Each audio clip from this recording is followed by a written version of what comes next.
1. What's up, YouTube? We're here with Gaston Maya, and what did you do? I got 13th place at the St. Peter's Regional. Oh, that's pretty cool. What deck were you playing? I was playing Elfnotes. All right. Well, if you're ready to jump in, let's hear from one of the best up-and-comers in Kansas City. Aw, thanks, Gerwell. That means a lot that you call me the best up-and-comer. Today, I decided to play Elfnotes because I really like the deck. I was originally on Kill Tune, and I hate that deck. Not because it is really good, probably the best deck in the format. But it just had a lot of flaws in terms of what you could do. I really like linear combo decks that end on just generic negate board, and this deck does exactly that. So if you like those kinds of decks, then this is for you. You play triple Lucina, triple Regina, and triple Tinia. These are your 1-card starters, everyone knows that. This is kind of like your 1.5-card combo. It gets you to everything, it lets you dodge target interaction. This is the best girl. And then we play 1 Fortuna. This card is necessary just to get your trap access, which gives you recursion, gives you a negate. It just also messes with your opponent's battle phase. Really important card, you kind of have to play it. And yeah, those are all the level 6s that we play. For the level 1, I'm on 3 chicken. That's right, 3 chicken. Most people don't play 3 of this, right? They play 2. And the reason I like 3, and my friend Andrew that also likes playing 3, hello, is because when you just see one level 6 name and it gets interacted with, you lose out on your tuner access. You want to see this card because if you see this plus the level 6, it just guarantees that you're able to go combo. This lets you play around so many hand traps, so many different kinds of interaction. There are also a lot of times where you get 2 in the graveyard and you need to fish 1 out of the deck, and I'm bad, so I need to fish the third one out from the deck so I can just recur and keep playing the game. So I think 3 chicken's correct. And then we play the 1 Welcome Home and the 1 Rhapsodia. If I was playing against, if I knew I was playing, more Kill Tune, I'd probably bump this up to 2, just because if it gets banished, it really sucks. But playing it at 1 at a regional that you don't know if you're going to play, a lot of Kill Tune, I think is fine. And then for the Power Patron engine, I play 3 Vidolium, 2 Terminus, and 1 Medius. This is a really weird ratio. This is based off of Anthony Zhu, so shout out to him. His logic behind the 3 Vidolium instead of the 3 Terminus is if you play more Power Patrons, this card just lets you fish them out of your hand or graveyard if you get there in a grind state without using up your normal summon. Your normal summon isn't too important, but it is precious enough because really you do want to use it on Medius. Now why not play more of this card? It's kind of not great if you draw them in multiples. You really just need the 1 and you can fish him back out of the graveyard. He's not too terribly important. I'd rather just have Elfnote cards. He's not an Elfnote card. He just lets me get there, which is fine. 2 Terminus. Today this was fine. Even though it is technically the better starter in comparison to Vidolium, sometimes when you see multiple of this card, this is bad. Whereas if I see multiple Vidolium, I can just pitch them off with the Elfnote Trap or Welcome Home, and it has more utility than this card. Because the problem with this deck is you want to play a high monster count, but you have to be very picky and choosy with what kind of monsters you want to do to be able to achieve your full combo and win. And then we also play the 1 Junaldo. Draw 2, discard 1, recursion. This card's amazing. Why not play it? So for non-engine, I'm on 3 Fua, 3 Ash, and 3 Harmonia. It's a synchro deck. This is really hard to justify not playing. Ash, make sure your combo goes through. It's not really about stopping your opponent, it's just about making sure that your go first play is really good. Because if you win the die roll, you should win the game. This deck is consistent enough to get there. And Fua, just because this deck does have an issue going second, so my thought process was I want hand traps that I'm okay with sending going first, but are also okay going second. You kind of have to find this really sweet middle ground with your non-engine to achieve that. For other hand traps, I played 2 Ghost Bell. It's really good into things like ROLAD and Kill Tune, and it's okay against Elfnote. They have to do something really terrible or just play kind of weirdly for this to be really effective. It's not the best in the mirror though, but it's good for everything else in the format pretty much, so that's why I like it. And this is the sauce. you're a synchro deck, but elf notes are generic enough that they have a few locks on them, so you can do stuff before that. So we play 3 Super Poly. This card's broken. I think every deck should play this card. Like, this card just says your opponent can't respond, remove things from the board, and the cool thing is with the extra deck, spoiler, I play Mixusia, because guess what? You're a spellcaster.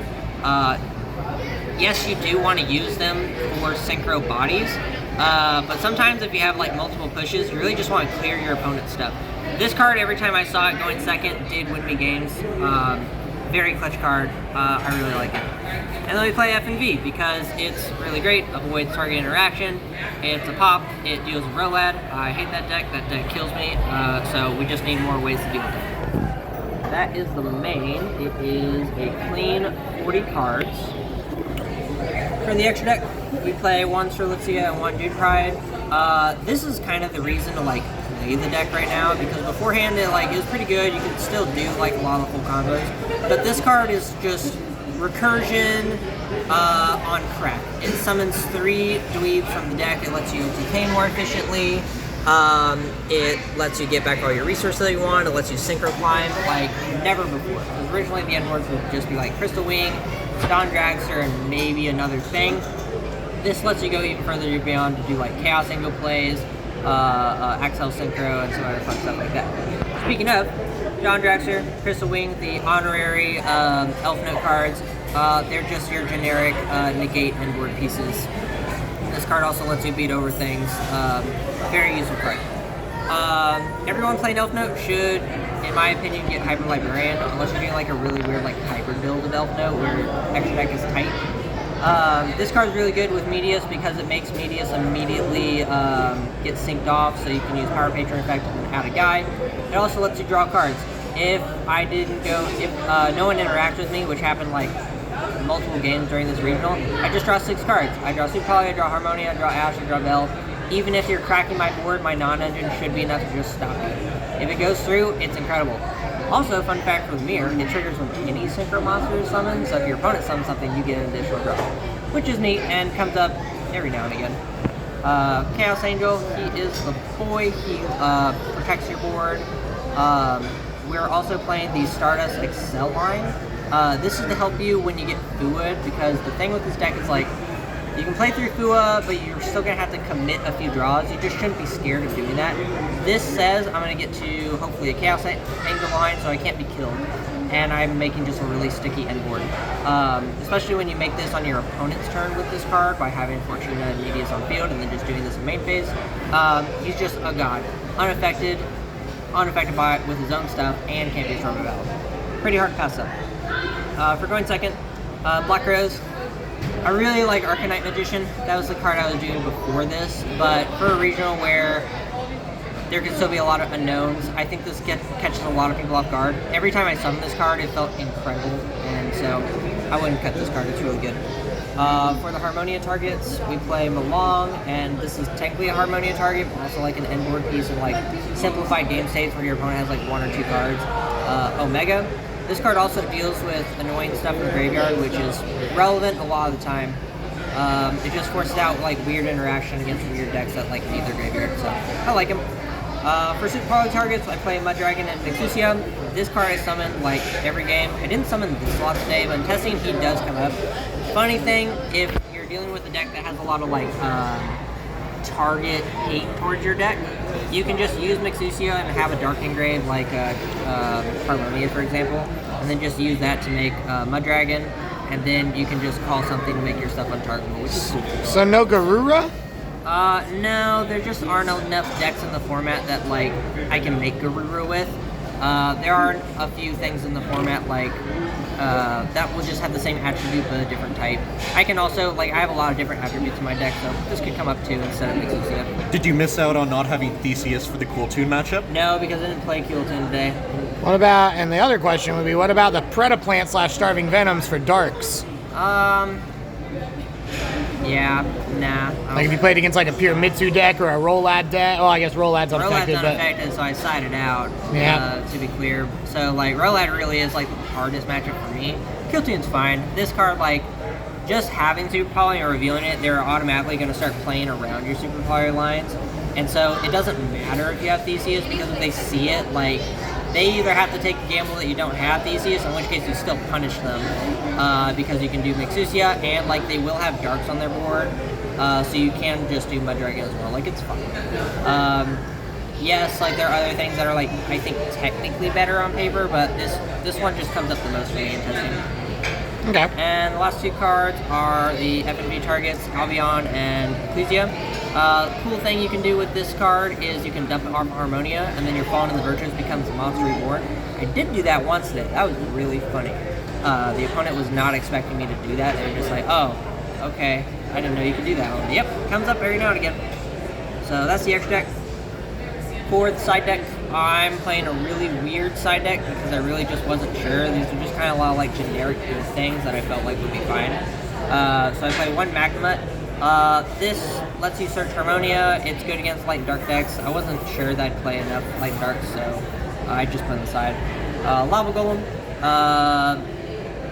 Sometimes you have to play the mirror, or other decks are just going to end on a bunch of like generic negates. You don't need your normal summon per se, hence why I play more of the Doliums, and so this card just helps deal with that. 2 Perulia, I didn't really miss the third. Anytime it came up, like I got a couple draws out of it. It's fine, but I don't like it in the main. 2 Droll, this card's gross, but some decks can play around it. Like, I got Drolled once today, and I got the full combo, so this isn't really good. Shout out to Gerwell, who had to deal with this. Sorry. He drew both. He drew both. I did draw both of these. And then Ghost Ogre in the side. I wasn't confident enough that this would be like good enough versus the other non-engine that I was playing, but it's still really necessary for things like ROLAD, DMZ, and even elfnotes. Like, this checks their trap as well, so it's good. We're also playing a few breaker cards, so I played Droplets. It's kind of a gamble card, but when it resolves, it's really clutch. Just having like a thing that you can do, a quick effect style card that maybe can't be responded to, that just checks like monster negate. It's also okay going first, so I like it. It's just like more versatile. Evenly matched. This card was okay. Just okay. It worked against the branded deck, but it's still like, it was fine. I don't know. This should probably be something else. The one Baylor, shout out to Andrew. I love this card. He hates this card. It's okay. He put it in just to spite me. Yeah, I did. But also because I just need another like targeted negation thing for some decks, so it helped. It didn't come up though. One call by, one solid for going first. Typically going first, your end board is so good you don't need to like lane these kinds of cards, but like when you do go first, like just having these auto win buttons are really nice. And the last card, which I didn't get to test because I didn't play against ROLAD, I was kind of sad, is Chengi. The problem this deck has is ROLAD. Specifically, this little guy, shout out to my entry packs because I pulled one. At Nationals, I lost to a ROLAD guy because he was able to summon Black Chaos and have the Ritual Engrave, and I had no cards to deal with it. The idea behind this guy is you can banish a card out of their hand with Tinia or Omega to trigger it, and then you'd be able to deal with the Ritual in the Grave and then deal with the Black Chaos as well, or whatever else that they have access to. Ideally, you do it before they summon the Black Chaos and just get rid of the Ritual spell altogether. It's an idea that I had that I felt confident in, but sadly it never came up. And you can make a 10 like pretty easily with this deck. And that is the list. A little bit of a weirder take on elfnotes, but I got 13th, so clearly it was good enough. Any shout outs? Any thoughts? Yeah, shout out to my friends, Erwell, Andrew, and Michael for coming with me to St. Peter's Nats. Shout out to Anya, the mascot for Charmy Army. And shout out to all my homies at the Geekery who test and do locals and just want to talk fun, nerdy Yu-Gi-Oh thing with me. Well, great job. Good job getting 13th. Soon enough, you will take the throne of best player in Kansas City from Trey Massingale and second best player from Andrew Barrett. Yeah. And we have faith in that. He's a tough crack. I need to do more push-ups. And then I'll do it. All right. Well, thank you. And again, have a good one and congratulations. YouTube, we're signing out.